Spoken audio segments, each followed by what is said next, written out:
Welcome to me kitchen. This is where we're going to be making a recipe today that my grandmother taught me right by her elbow.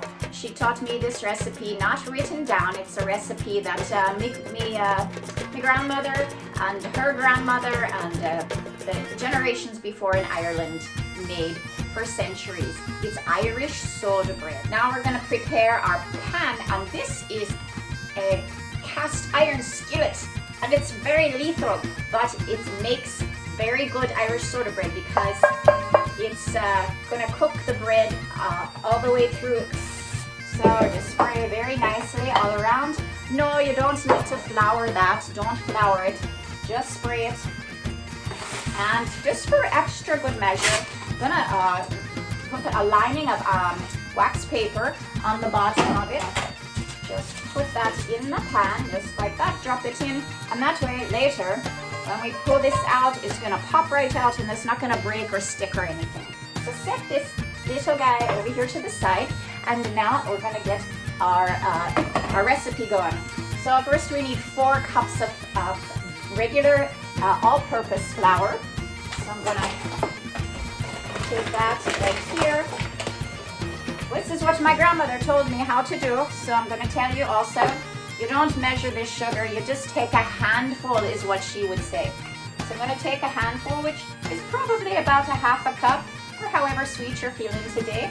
So that's the sugar, just a little bit of sugar, so that it is going to be sweetening up this flour mixture a bit. So we're going to just toss that around. And the next thing that we want is an entire stick of margarine, not butter. We can't afford butter. We're just going to, I'm just joking, of course we can afford butter. We're going to slather butter all over this hot Irish soda bread when it comes out of the oven.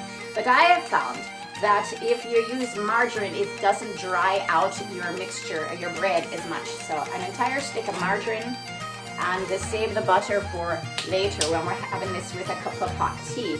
Going to be delicious. So we're going to just chop that up a little bit with the fork, and then we're going to come back to this about a cup and a little more than a cup, maybe a cup and an eighth or so, just so it's a generous bit.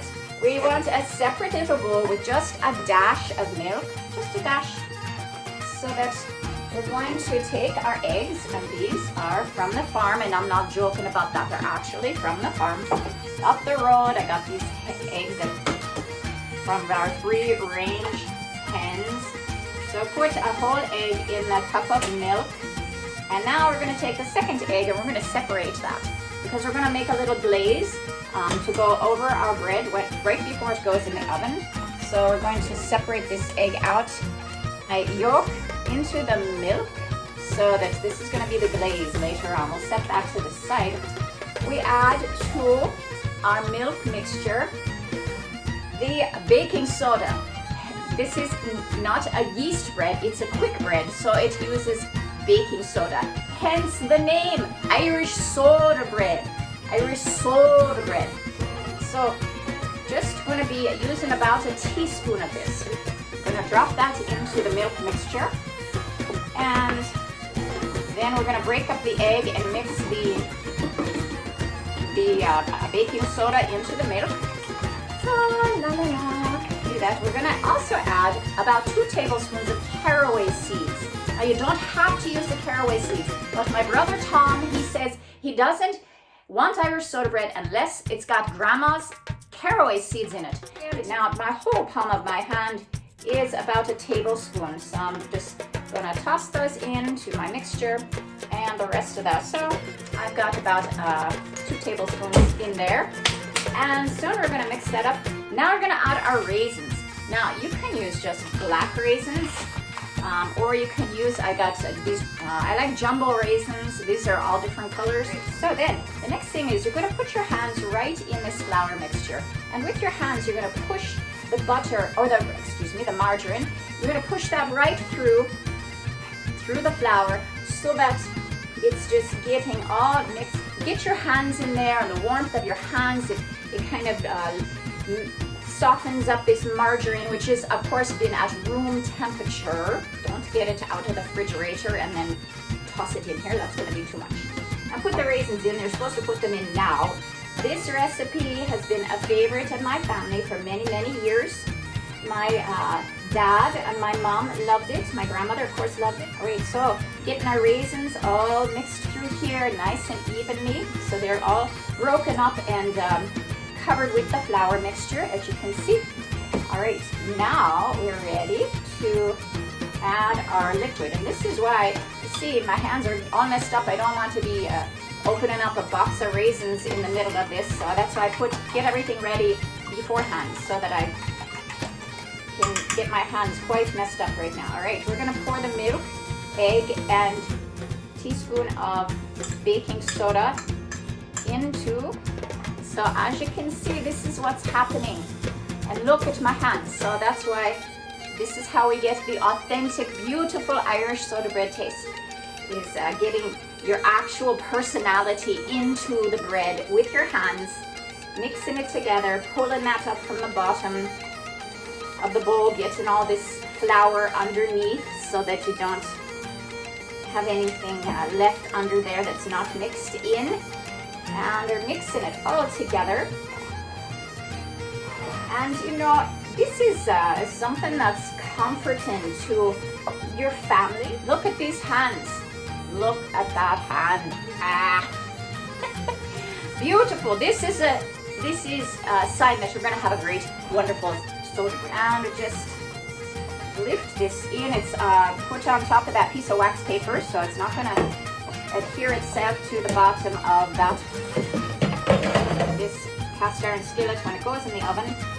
Right, now push it into a circle and fill up your cast iron skillet, and try to get it flat so it's not going to be not like higher in the middle. We want it to be pretty even so that it's going to bake nice and evenly. Isn't that nice? All right, now here's our egg, and we put a dash of milk in there too. Our egg yolk. I'm gonna just, my hand's already messed up. I'm just gonna mix the milk and the egg together and pouring this over to make a beautiful glaze on top of here. We're just gonna paint this whole thing with the egg yolk and milk. We're gonna bless this bread. We're gonna make a cross just to show that it's a very holy thing to make a lovely bread for your family and your friends. And we ask Jesus just to bless this bread and everyone who partakes of it. We got a cross in the center with the knife. You dig the knife all the way down to the bottom of the pan.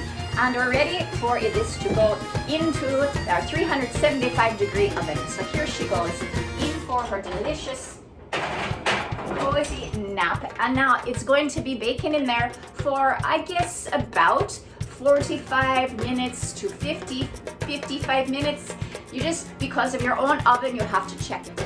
So while we're waiting for that, I want to tell you that you shouldn't be afraid, and you need to have confidence in the experience and the life that you've been living.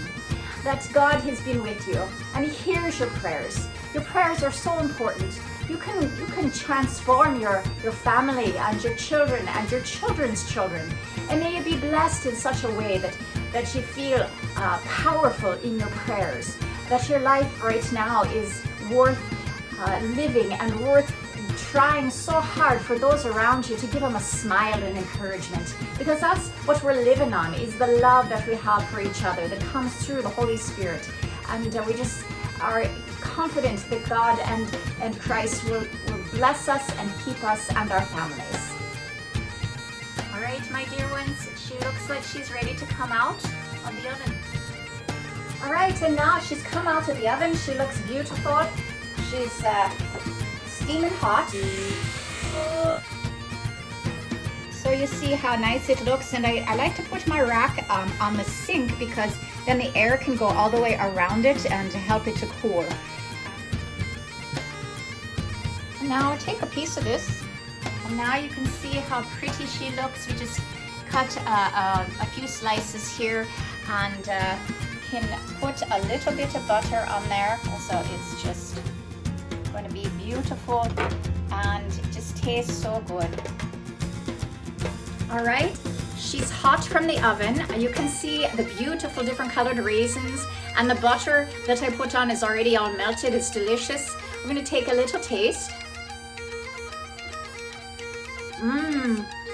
So good, especially hot out of the oven. And the caraway seeds, they just remind me of my grandmother. Her name was Mary Catherine, just like myself. And so thank you, Grandma, for teaching me this recipe and that I can share it with my friends. Happy St. Patrick's Day to you, and be blessed. And just enjoy being Irish for a day or for a lifetime.